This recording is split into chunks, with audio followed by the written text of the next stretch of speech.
بسم اللہ الرحمن الرحیم۔ دوستو، جیسے ہی رجب کا مہینہ شروع ہوتا ہے، حضور نبی کریم صلی اللہ علیہ وسلم کی معروف دعا ہے، اللہم بارک لنا فی رجب و شعبان و بلغنا رمضان، یعنی رجب کے مہینے سے ہی رمضان کی یاد دلائی جانے لگی ہمیں، تاکہ ہمیں پتہ لگ جائے رجب آ گیا، رجب کے بعد شعبان۔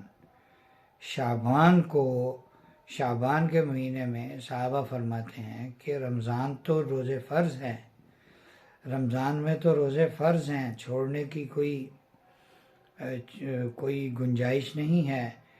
صحابہ فرماتے ہیں کہ ہم نے رمضان کے علاوہ جس مہینے میں آپ صلی اللہ علیہ وسلم کو کثرت سے روزے رکھتے دیکھا وہ شعبان ہے۔ تو شعبان جو ہے رمضان کا گویا کہ پیش خیمہ ہے۔ ہمارے بڑے فرماتے ہیں کہ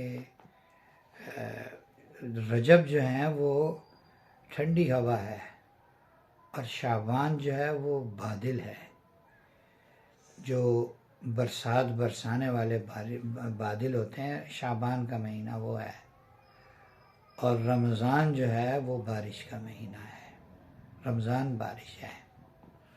بعض بزرگ فرماتے ہیں کہ رجب بیج ڈالنے کا، کاشتکاری کا مہینہ ہے، شعبان اس کو سیراب کرنے کا مہینہ ہے، اور رمضان فصل کاٹنے کا مہینہ ہے۔ تو شعبان میں جو 15 شعبان کی رات ہے اسے شب برات کہتے ہیں، یعنی وہ رات جو گناہوں سے پاک کر دینے والی ہو۔ حضرت عائشہ رضی اللہ تعالیٰ عنہ فرماتی ہیں کہ ایک مرتبہ میں نے نبی کریم صلی اللہ علیہ وسلم کو رات کو اپنے بستر پر موجود نہ پایا۔ میں آپ کی تلاش میں نکلی تو آپ صلی اللہ علیہ وسلم جنت البقیع میں تشریف فرما تھے، اور آپ نے فرمایا کہ عائشہ آج 15 شعبان ہے، اس رات اللہ رب العزت آسمان دنیا پر نزول فرماتے ہیں، اس کی کیا حالت ہوگی، کیا حیت ہوگی، یہ اللہ کو معلوم ہے۔ اور اللہ تعالیٰ اپنے بندوں کی قبیلہ بنو کلب کی بکریوں کے بالوں سے زیادہ لوگوں کی مغفرت فرماتے ہیں۔ قبیلہ بنو کلب عرب میں ایک قبیلہ تھا جس کے ایک ایک آدمی کے پاس ہزاروں کی تعداد میں بکریاں۔ اب ایک آدمی کے پاس ہزاروں بکریاں، اور ایک بکری کے جسم پر کتنے بال، وہ کتنے ہزار ہوں گے، کتنے لاکھ ہوں گے، کتنے کروڑ ہوں گے، گنتی شمار سے باہر ہیں، اللہ کے علم میں ہیں۔ تو فرمایا قبیلہ بنو کلب کی بکریوں کے بالوں کے برابر مغفرت فرماتے ہیں لوگوں کی۔ اب سارے قبیلے کی، ایک آدمی کے پاس ہزاروں بکریاں، سارے قبیلے کی بکریاں جمع کریں تو کتنے ہزار لاکھ بنیں گی، اور ساری بکریوں کے بال جمع کریں تو ارب خرب بنیں گے، کیا کچھ ہوگا۔ گویا کہ معلوم ہوا کہ یہ رات مغفرت کی رات ہے۔ یہ اس رات کی خصوصیت اور اسپیشلٹی ہے کہ اس رات میں مغفرت ہوتی ہے۔ دوستو، اس رات میں جو عبادت ہے اجتماعی نہیں ہے، انفرادی عبادت ہے۔ انفرادی عبادت میں آپ وضو بنا کے چاہے مسجد میں بیٹھیں انفرادی طور پر، آج کل تو مسجدوں میں میلے لگ جاتے ہیں اور مجمع لگ جاتے ہیں، اور اس میں ٹائم کا ضیاع، اور اس میں جناب باتیں، اور اس میں ادھر ادھر کی خرافات بہت ہو جاتی ہیں۔ بندہ چاہے اپنے گھر میں ہو، تنہائی میں خاموشی کے ساتھ ایک کونا سنبھال کر وضو کر کے مصلی بچھا کے اللہ کے آگے کھڑا ہوا ہو، اور لمبی رکعت، بھئی لمبی رکعت میں پورا قرآن نہیں آتا تو بھئی قل ہو اللہ تو آتی ہے، قل ہو اللہ 100 مرتبہ پڑھیں ایک رکعت میں، ایک رکعت میں 200 مرتبہ پڑھیں۔ اچھا بیٹھ کے پڑھ سکتے ہیں آپ، اگر تھک گئے ہیں تو بیٹھ کے پڑھ لیں لمبی رکعت، اور پھر لمبے سجدے، پھر لمبی دعائیں، مغفرت کی دعائیں، رحمت کی دعائیں، ہیں، پوری امت کے لیے دعائیں، پاکستان پر کیا حالات آئے ہوئے ہیں ان حالات کی تنگی سے نکلنے کی دعائیں، اور فلسطینیوں پر کیا حالات گزر رہے ہیں ان کی عافیت کی دعائیں، یہ سارا کچھ مانگا جا سکتا ہے، صلاۃ و تسبیح پڑھی جا سکتی ہے۔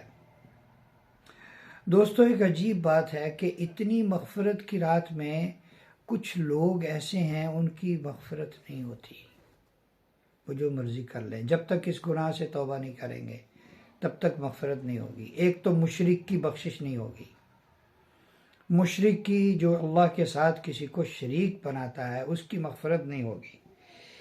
تیسرا، والدین کا نافرمان، اس کی بخشش نہیں ہوگی جب تک اس سے توبہ نہ کر لے، ماں باپ سے معافی نہ مانگ لے۔ تیسرا، وہ آدمی جس کے دل میں کینہ بھرا ہوا ہے، کسی کی برائی دل میں بیٹھی ہوئی ہے، کسی کی عداوت اور اس کا بغض دل میں بیٹھا ہوا ہے، دل میں بھرا ہوا ہے، ایسے آدمی کی مغفرت نہیں ہوتی۔ تو اپنے دل کو کینے سے پاک کریں اس دن۔ چوتھا، وہ آدمی جو شراب کا عادی ہے، شراب کا عادی ہے، اس کی بخشش نہیں ہوتی، اس سے توبہ کریں۔ شراب ایسا سخت گناہ ہے، شراب ایسا سخت گناہ ہے، اللہ معاف کر دے، کہ موت کے وقت یا قبر میں جس گناہ کی وجہ سے آدمی کی شکل بدل جاتی ہے، اس کی شکل کسی جانور کی ہو جائے، بندر کی ہو جائے، خنزیر کی ہو جائے، شراب ان گناہوں میں سے ایک گناہ ہے۔ تو اس گناہ سے توبہ کرنا۔ کسی کو ناحق قتل کرنے والے کی بخشش نہیں ہوگی، کسی کو ناحق قتل کرنے کی اتنی سخت سزا ہے، قرآن پاک میں کہا گیا کہ یعنی وہ سزا جو کسی مشرک کی ہے، جو کفر پر مرا، شرک پر مرا، تقریباً انہی الفاظ میں سزا اس شخص کی ہے جس نے کسی کو ناحق قتل کیا۔ اس سے توبہ کریں۔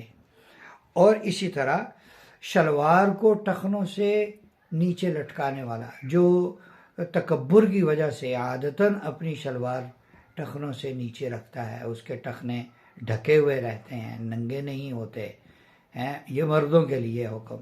عورتوں کو حکم ہے ڈھانپ کے رکھیں، عجیب الٹا زمانہ آ گیا کہ عورتیں ننگے رکھ رہی ہیں، اور مردوں کو حکم ہے کہ وہ اپنے ٹخنے ننگے کریں، وہ اپنے ٹخنے ڈھانپ کے رکھتے ہیں۔ عجیب الٹی چال چل رہے ہیں لوگ۔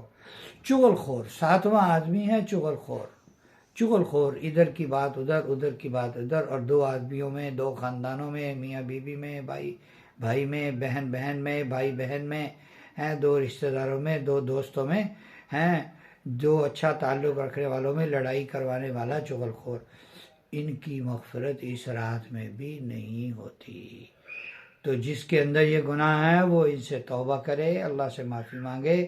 کسی کے حق تلفی کر رہا ہے تو جا کے اس کا حق اس کو دے، اور اس سے توبہ کر کے پھر اللہ سے اپنے لیے مغفرت مانگے۔ اس رات کو اس طرح پر قیمتی بنائیں، اور رمضان کی تیاری اور رمضان میں روزوں کی آسانی اور تراویح کی آسانی اور عبادت کی کثرت میں آسانی کے لیے اس رات میں خوب اللہ پاک سے مانگیں۔ اللہ رب العزت ہمیں ان تمام باتوں کی توفیق نصیب فرمائے۔